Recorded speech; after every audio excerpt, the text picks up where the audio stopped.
Hello and welcome back to the Loyal Sun Show. That's at the Loyal Suns on Twitter, Instagram, TikTok, and YouTube. Follow us here and follow us there for Pitt sports content you won't want to miss. If you love June recruiting weekends and hate Deion Sanders, this is the place for you. The Loyal Sun Show, a safe, sunshiny place for your Pitt athletics fix, brought to you by Section 5. Today, we're back. We're talking recruiting. It was a huge weekend for Pitt, the second official visit weekend in the month of June, and wow, was it a big one. Squid, how you feeling? I feel a little bit overwhelmed. It was a busy weekend, and it was tough to keep up with all the big name recruits on campus while also trying to figure out who committed last week. So we finally got some clarification on some future Panthers.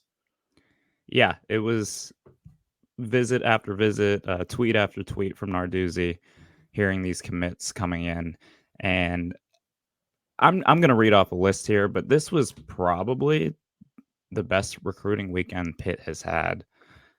I guess first two weekends because we're not 100% sure on who's committing, who visited already, but I mean this is very much turning into Narduzzi's best class. But I'm just going to read off the uncommitted players who visited this weekend. We've got Yassine Willis, running back from New Jersey, 4-star. Terrion Nichols, cornerback. Coy Beasley, safety. Chasen Johnson, another cornerback. We've got Cameron Lindsay, linebacker from Aliquippa. Cameron Montero, athlete, Wildcat quarterback from Massachusetts. Nigel Maynard and Cameron Clark, tight end. Maynard actually committed this weekend. That was one of the commitment confirmations we've got.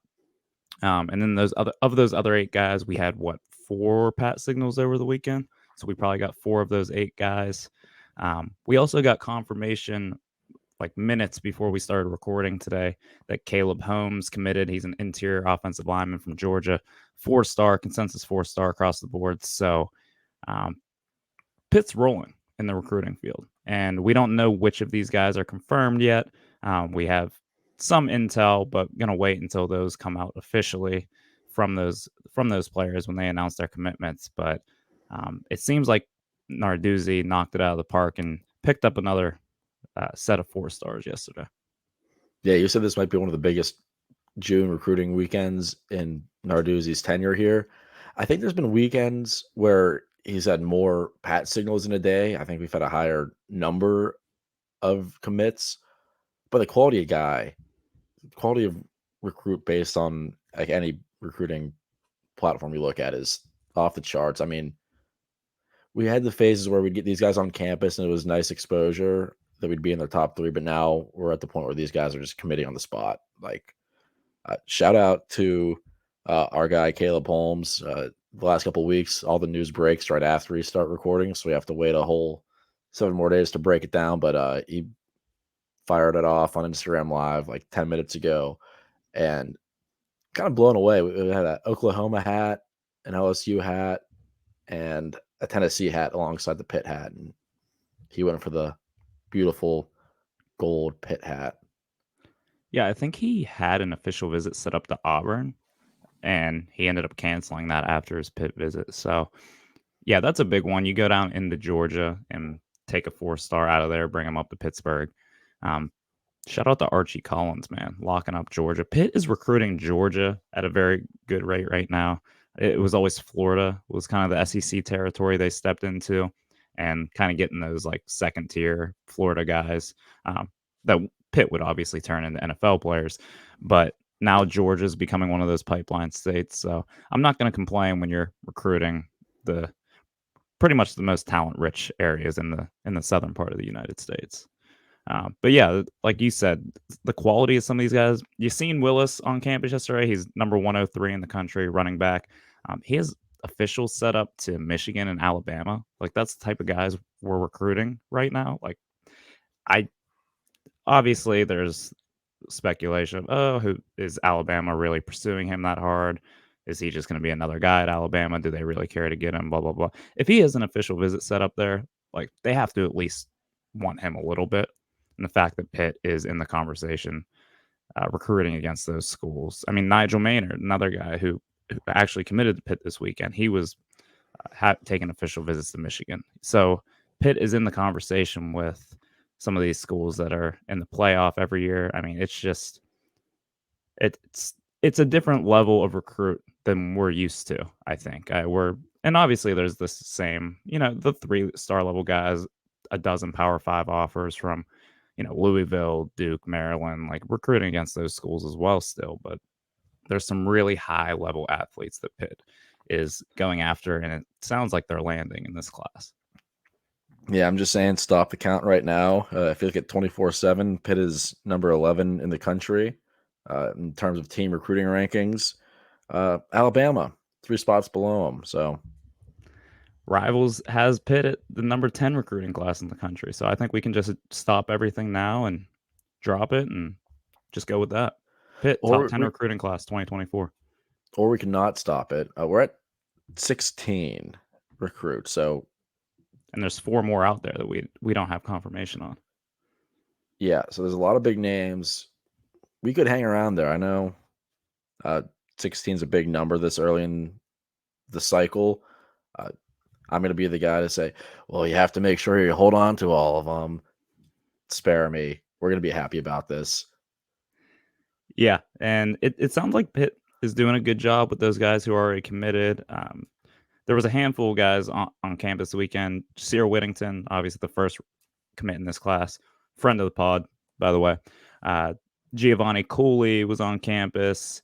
Juelz Goff, Francis Briu. So all those guys were on campus this weekend showing love. Juelz Goff, obviously a running back commit. And then we already mentioned Willis. Could be a 2 running back class if Willis commits. So, yeah, you got to hold on to those guys. It's early in the process, yada, yada, yada. But we're going to enjoy this while we have it going. Rick Darius Farmer, he was not on campus this weekend, but that's another guy who Pitt will probably be fighting for until the very last weekend in December or whatever the early signing period is. He was, I believe, on campus in West Virginia this weekend or one of the past couple weeks. So he probably went down there and was like, wow, these guys suck. So he's coming to Pitt in 2 weeks. So Pitt will probably blow his mind again with official visit. But and it's even easier to hold on to these guys when you can look at them in the eyes and say, look at all these other studs we have in the class. You're not the only highly ranked guy. You're going to be a part of the best class in maybe Pitt history. Yeah. Yeah, I think that's a big thing. So I know last year there was some upset Pitt fans, including David, who's not here right now. So can't defend himself. Yeah, can't defend himself, but wanted to blow up the program. We're ready to tell Narduzzi to kick rocks because we didn't have that 2023 class that everyone thought might come in. Coming off of ACC championship, thought we'd come in and guns a-blazing and have probably a class. This is the class that you were looking at like last year. You were hoping to get these 4 stars on campus, ACC champs, blah, blah, blah. But I think what we're seeing now is we're starting to see the fruits of that championship team. We're also seeing the fruits of back-to-back big seasons. I mean, last year we had higher hopes for the team, but Pitt's won 20 games in the last 2 seasons. I'm sure they're showing that to every recruit. They're showing them the awesome hype video. They're telling them, did you know that there are only like 8 other schools that have 20 wins over the last 2 years, and they're Bama, Georgia, Clemson, yada, yada, yada. Oh, that other school you're visiting? Nope, they didn't. Them? Nope, Pitt did. Yeah. Also, I think another boost is this NFL draft we just had. We had a first rounder. We had 6 guys drafted, whatever it was. So they're showing these recruits like, yeah, we put guys in the NFL. Look, Kenny Pickett's over there on campus taking pictures with recruits. DeMar Hamlin stopping by, Aaron Donald. So needless to say, like the boys are buzzing on the Southside facility. Like that place has been bumping this past weekend, the past 2 weeks, and Pitt's rolling in the recruiting world. We were just talking about this. Could this be Narduzzi's best class? I mean, if it stopped right now, number 10 in the country, number 11, whatever site you want to use, it absolutely would be. But going back and looking in Narduzzi's tenure, if we're going off of Rivals recruiting rankings, the highest ranked class was the 2021 class, and they finished with the 21st ranked recruiting class in the country that year. So that was a top 25 class. It was a good class, but this would be far and away Narduzzi's best class they've had. Something that makes this one a little bit more impressive. That 2021 class, the highest rated guys we got were in our backyard. So Elliot Donald, 4-star, obviously. Nakai Johnson, 4-star. Dorian Ford was very highly rated. So those are guys that you expect Pitt to get. It's a little bit easier to get those highly rated guys because they are from Pittsburgh and they wanted to be a part of being a hometown hero. This year, there's not a whole lot of that. I mean, there could be a couple Aliquippa guys coming in the near future, but right now they're pulling them from all over the country. The national brand of Pitt has got to be the highest it's been in a long time. Yeah. Oh, 100%. And that's the big thing is like when Pitt gets a 4-star from Georgia, I get excited when a 4-star from Pittsburgh. I love the Whippeal guys, but when Pitt gets a 4-star from Georgia to commit, a 4-star from Florida, it's like, okay, you're getting kids from the most talent-rich parts of the country, kids who grew up in SEC country, and they're looking at what Pitt's doing and being like, yeah, I want to be a part of that. That's pretty impressive. That's pretty awesome. So I think, yeah, this is probably the most exciting I've been about Pitt recruiting, and I've beat the drum before, and sometimes just because it's been convenient for Pitt that like recruiting rankings, I don't care about recruiting rankings, but I'm not gonna lie, I get pretty excited when I see 4-stars pop up. So yeah, it's been an amazing weekend. So looking at before we leave that 2021 class, this is like something as a fan, I'm like, I have to remind myself of. So these kids are committing for the 2024 class. So realistically, like a lot of them aren't even going to contribute. So if you look at this 21 class, like the guys who've actually contributed at this point, you've got Gavin Bartholomew, probably, and Rodney Hammond, probably the two most productive from this class. But looking at some of the other names on here, PJ O'Brien, Javon McIntyre, Nakai Johnson, Elliot Donald. These are all guys that are probably just going to really start contributing this year, at least in a more significant playing time, that type of deal. Stephon Hall is another one in that class. Noah Bigelow. Yarnell was in this class. He was the quarterback in the 2021 class. And then the COVID year has something to do with this, but just kind of a reminder to Pitt fans, like these guys probably won't see the field for a couple of years, but it's still exciting to think about what they could be down the road. Yeah, jump forward a year, 2022, Ryan Bear, highest rated recruit, just now probably going to get into that starting rotation. Third highest rated player in that class, Sam Okunlola, very quickly jumping into that starter role, it seems like. Yeah. So the higher rated they are, I guess the better chance they crack the rotation. But at the same time, who knows? I'm happy with this class top to bottom. It's really cool to see all this come together so quickly. I don't know if I really expected this, to be honest. I thought we'd get more of the same, maybe snag another one or two like high 4-stars. Last year we were in the mix for Hakeem Williams, so maybe we'd get one or two of those elite guys. But Narduzzi proving me wrong. Yeah, it's a testament to how good Pitt has gotten at these June official visits. Because some of these schools, the bigger schools, the Ohio States, Michigans, Alabamas, like their bread and butter, I feel like, is getting these guys to games in the fall. That game day atmosphere. Pitt has done a really good job of, like, obviously, not to be an attendance state guy, but like, you're not as a 17-year-old kid, you're not going to be as blown away by a home game. For this year, like, let's look at, you're going to try to get someone on campus maybe for the Cincinnati game. Florida State game in October will be big, like some of these home games. But you're not going to be as blown away by that as you might be as like a game under the lights at Ohio Stadium.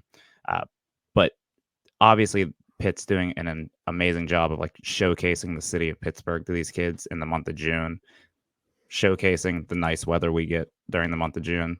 Kids kind of forget, don't get them back on campus in November when there's gray skies in Oakland.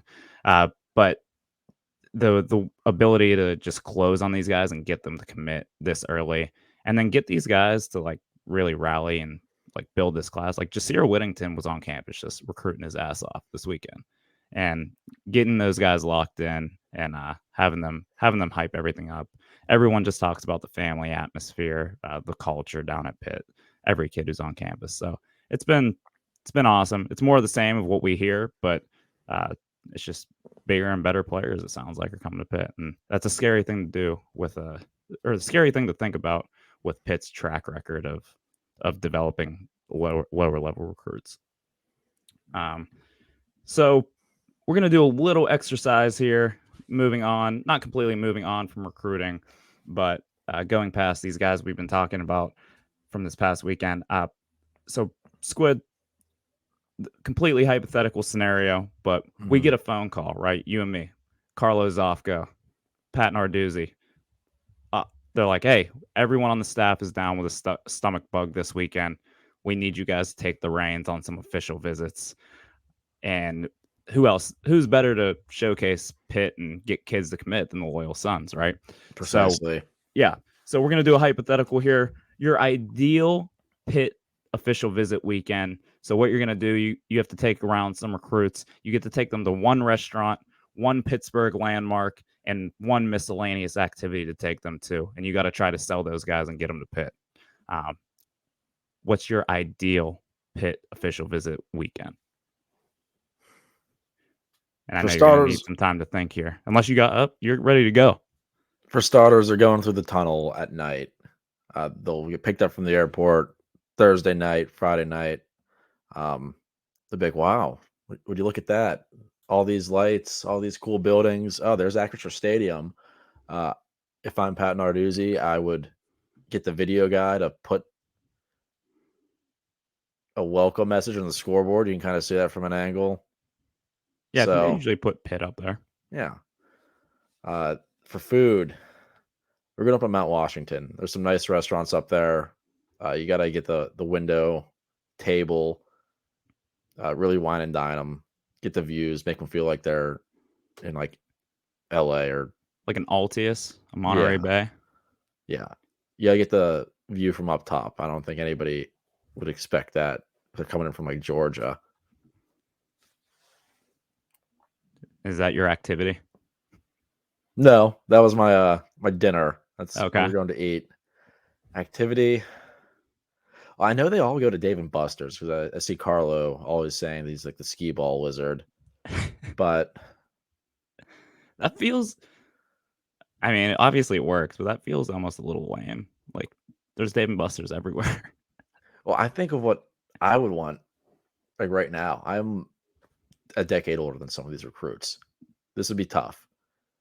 True. I mean, like Dave and Buster's is awesome when you're 16, 17 years old. So Mhm. yeah, I'm thinking so to eat, like I'm definitely taking them.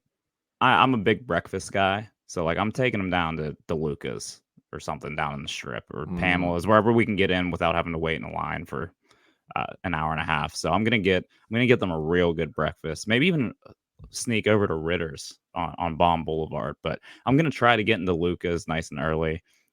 It's real gritty. Like I only want guys who like a gritty, like noisy, loud, uncomfortable diner, like for breakfast. Like I don't want, like if that turns off a kid, like I don't want them in a Pitt uniform. Yeah. They'll just end up transferring to like Miami of Ohio in a year. Yeah. So after that, I'm gonna get them breakfast there, and then we're gonna go to the strip. I mean, we're already there. Not the strip club. This isn't. I'm not Rick Pitino. Like we're gonna explore the strip district, show them all the vendors. I mean, I think that really like is pretty. Like I had a friend in town a couple weekends ago. Took him to the strip district. He's like, "This is awesome. Like I've been to Pittsburgh before, but this is sick. Like this feels like a different place." I think that's a pretty awesome thing. I think they took Haba to one of the Italian restaurants down there. That was Mhm. their selling point. Uh, Oh, so I I'm got my taking them. activity. Don't know how to think of it. Not to interrupt, but Go. after we take them on the tour through the strip, we're getting on the Gateway Clipper and we're going to Wow, Acrisure. I like that. Just step off directly onto into Acrisure Stadium Yeah, from the take the Gateway scenic Clipper. route around the point, and then hop on the shore. You get there on a Friday, Saturday. The North Shore's buzzing, everyone's out and about, and then walk into your future stadium. I love it. Yeah, that's fun. My activity, I'll just get Pitt hit with a bunch of recruiting violations. I was just gonna take them down the south side, like during the day. We'll get out of there before it turns into madhouse at night, but we're gonna walk around during the day and sneak them in a couple bars. Just kidding. I'm not gonna get in trouble here with Pitt. On the Um, contrary, Narduzzi used to say, "Never step foot here. Nothing yeah, good happens here." yeah. Take a nice little walk down and be like, all right, got this out of your system now. Yeah. Don't come here. You're gonna get yourself in trouble. Maybe I'll take them to a show like down a stage AE or something. We're already on the North Mm. Shore. Be like, oh, that's where you play, Taylor right Swift's in there. town next week. Yeah, I'm sure Narduzzi has some pull. He could get some free tickets. yeah. Or I might just like blow the recruiting budget on a 20 Taylor Swift tickets for 17-year-old high school football players. Yeah, no, that's a tough one. I do want to take them to Mount Wash. I'll take them up the incline, take them up the scenic view, take a bunch of cool pictures, maybe some recruiting pictures in the pit gear right Mm, in front of the city. I think that could be a fun one. Maybe we take them up to our friends who live up there, their roof. better be careful on the walk up the stairs. Yeah, actually, everyone who lives in that house is injured now. So, all right, completely off track there. So, But yeah, Mount Washington's great. I was always wondering, do any of the buildings downtown have like a sweet roof? I'm sure it's probably a huge hassle getting a photo shoot on a roof of a building, but the skyline would be sweet. I know there's a building downtown that has a basketball court on the roof, and it has a Pitt logo in the middle. I don't know what the deal is with that. I don't even know where it is, but I've seen people take pictures and play basketball up there. So that could be a fun activity. I'll take that as my activity. Yeah, So playing horse with Narduzzi. Narduzzi is probably a beast at horse. Like he probably has some like his behind over the backboard or no his hook shot. Like he's a dad, like an all Mhm. time dad. Like he's absolutely bearing his first hook shot. No, the recruit probably be ready to shoot some deep threes, but Narduzzi's like, no, we're sitting mid range, banking these in all day. He's calling glass.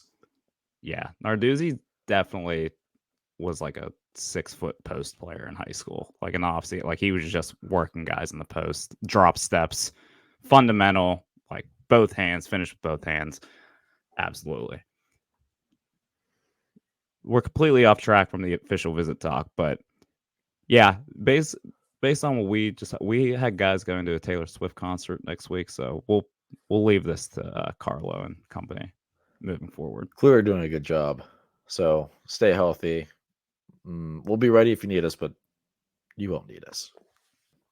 Now that we're done talking recruiting, we're gonna let you all go, but not before our final thoughts. Squid, what's your final thought for the week? Our old friends across the state and state college are in the news. The Big Ten getting ready for their new look conference, welcoming USC and UCLA in. They announced their protected rivalries, so who they're going to play every year, no matter what. They're all like pretty much trophy games. The Big Ten, say what you want about them, they have some pretty cool trophy games. Uh, there's the ones you obviously expect: Michigan, Ohio State, Michigan, Michigan State. USC, UCLA will play every year. So it's a whole list. Everyone has a protected rivalry game except the team that claims to be unrivaled. They get their wish finally. Penn State, no protected annual rivalry. They truly are unrivaled. No rivals. No one in their conference considers them. Their conference doesn't consider them enough of a rival with anyone to protect that game. Interesting. Hmm. I wonder if they could find another team maybe outside of their conference to have a rivalry with. No, probably not. Now, I can't think of any. even if there was like maybe someone else in their state, I guess Temple is in Pennsylvania, Duquesne. Interesting. Yeah, that so I saw that and I was like, this is gonna work out oddly well for Penn State. Like we can joke about it, but they're not guaranteed to have to play Ohio State and Michigan every year. And those were like the two games that you look at the schedule and like, yeah, they're probably gonna lose those. Um, so I mean, are they just gonna Is their schedule just going to be Rutgers, Illinois, Maryland every year? It already is. 12-team playoff, they're going to get in every time with that schedule. No. No. No. I guess they're still going to have to play. USC is going to be probably, I mean, unfortunately, they're probably going to be really good for the foreseeable future with Lincoln Riley. I don't know the jet lag going across the country. I don't know if it'll have that big of an impact on them. They can I all mean, hop on Lincoln Riley's private jet. they're a team that's capable of passing the ball. They'll do just fine in the Big Ten. True. That is very true. Yeah, I mean, that's even the land grant. Like, isn't Penn State, Michigan State the land grant? I'm surprised that wasn't. I mean, it's a trophy. Yeah, well, Michigan State already has one with Michigan. They probably don't want to put all of their top tier teams in these protected rivalries, so they just play a gauntlet every year, like Ohio State. Like they did They have with one. with their divisions. Just Yeah, putting all the best teams on one side. they probably want to avoid situations where they get nobody into the playoff just by like round robin beating each other. So they definitely considered that. I mean, Ohio State isn't Penn State's rival. I don't care what the Nittany Lion faithful nitwits say. They are not rivals. I know there's an article out there on Onward State that I always tweet. It's analyzing the history of the Penn State Rutgers rivalry. I guess proximity, sure, but if that was a protected rivalry, I would throw a fit. I mean, it's Rutgers. Gary, the pride of Gary Nova lives on. So, yeah, this is great news.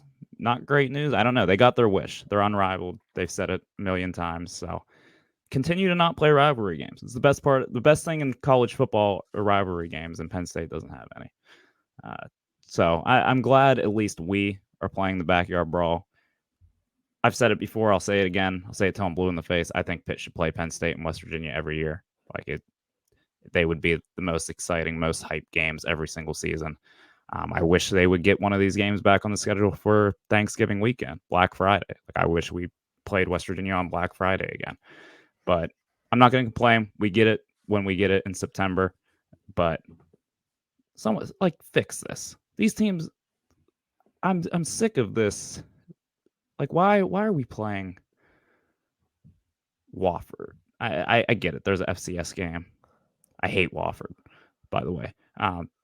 But I know it's about how many number of wins you can rack up and looks better. And playoff committee at one point said strength of schedule mattered. It has turned out to actually be the opposite. As long as you don't drop games, they don't care. Michigan plays Little Sisters of the Poor in the non-conference, but come on, play now the games that are SEC is fun. talking about dropping to 8 conference games. It's just conferences trying to stack their way into the playoff, and everything else is irrelevant no matter how much the fan wants it. And this is part of a much broader conversation that we've probably had in bits and pieces, but if there was some governing body that wasn't, I mean, the NCAA can't do anything, but God, if there could just be a commissioner for college football, think of how cool. If things were organized and we're like, let's have these teams play, let's have all these rivalries intact, these non-conference, cross-conference games, but I can't get into that right now. That's too much. So for my final thought, this is a cross-conference game that I wish could happen with my final thought. Deion Sanders in this week's edition of Pissing Us Off with Deion Sanders. So Narduzzi came out and spoke. He was asked about Deion's process with his turning over his roster at Colorado, and Narduzzi, the guy he is, the loyal guy he is, said he didn't think that was right, the way he went about basically cutting these kids who are on scholarship, telling them to get out the door. Deion's not the first person to do this. I keep seeing people say Deion's not the first guy to tell players to hit the road, but no one's really done it in this fashion, publicly telling these kids yeah, you're not as good as the players I'm going to bring in here, so hit the road and get this video clip for my TV show. I don't know, man. So I guess I didn't get to the part that Deion came back and said he wouldn't know who Narduzzi is if you walked in the room. said Narduzzi's just mad about Jordan Addison going to USC. So I was on the fence about like, do I want Colorado to be good this year? I thought maybe it would be cool if Deion made them relevant again. His son was the quarterback. I'm all the way in on fuck Deion. Forget Colorado. I hope they go 0-12. Disrespect. Narduzzi's just doing what all the other coaches are thinking. Maybe not all the coaches, but most of the coaches are thinking like this is Bush League, the way the sport's going. Narduzzi's just the only one man enough to put his name behind a comment. I'm sure there's people behind closed doors wishing they had enough stones to say what Narduzzi said. Well, Deuce but has he said can that. take it. Yeah, Deuce has said that with the Athletic article that came out. Like he was the only one who would put his name behind the quotes, and he said, you know, these other coaches are reaching out to him like, "Oh, I love how you did that. I love how you stood up," like the Lincoln Riley situation. But those coaches are praising him, but they won't do it themselves. And I think that at the end of the day, it's all these coaches are generally doing the same thing.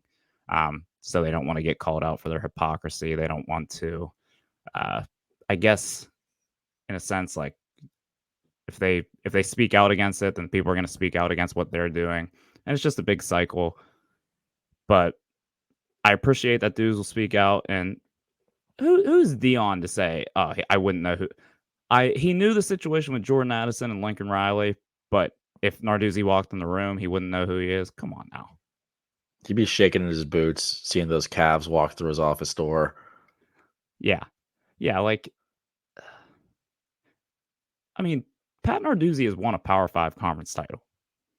What has Deion Uh, Sanders done other I than was getting win a so FCS pissed off. conference? I was getting so pissed off. I was getting into it on some comments, not from the Loyal Sons account. I didn't want to open up that rabbit hole too much, but I saw people saying like, "What has Narduzzi done? He's won the ACC. He's won 20 games in the last 2 years," and the follow up is always, "Yeah, well, Deion won 2 SWAC titles." It's like, yeah, Okay. congrats. You were able to recruited like the number 1 player in the country to come play with you at the FCS level. I don't know, man. Like I said, I was torn on Deion before this, but if him and Dews are gonna have beef, I'm all in on hating Deion in Colorado. Like It I would, said, it'd be cool if they face off in a bowl game, but I mean, Colorado's going to get to one first. yeah. One, Colorado won't get the one, and if they do, it just won't. It simply won't be the same tier as whatever bowl game Pitt makes it to. Mm, I mean, Colorado won't be making a New Year's Six bowl, so probably won't be playing Pitt. nope. That's enough in, I guess, this week's edition of Deion pissing us off. But so that's like the third time I think we've talked about Deion in Final Thoughts. Yeah, So we thought about having a Deion Sanders segment, but at this point, I don't imagine that this goes any further. I don't even know how this could go further unless Narduzzi just like oh, tweets it out a will go for. meme. I was gonna say it'll go further when Narduzzi just throws out a stray at Deion in a random like press conference after a game. Yeah, he'll throw out a stray in a press conference, or maybe in like October, he'll like flip a Colorado commit and like tweet like, "How you like me now, or you know me now." He recognized this. It's just a picture of Yeah, Narduzzi's it's like, face. "Who do you think you are? I am." Oh yeah, So there will be something, but until then, I've had yeah, enough of Deion Sanders. fair. I've had enough talking this morning. I'm all hyped up about recruits, so I'm gonna go back onto Twitter, dig through some recruits likes, see if I can find any. Go decode some emojis, see if I can find any information that maybe hasn't come to the surface yet. But in the meantime, we'll be following recruits. I'm sure some breaking news will break like an hour after we release this episode, like it does every week. So, but until next week, this was the Loyal Sun Show. Thanks for listening in. Let's keep landing recruits. Let's keep winning the recruiting battles. And as always, hail Loyal Sons of Pittsburgh.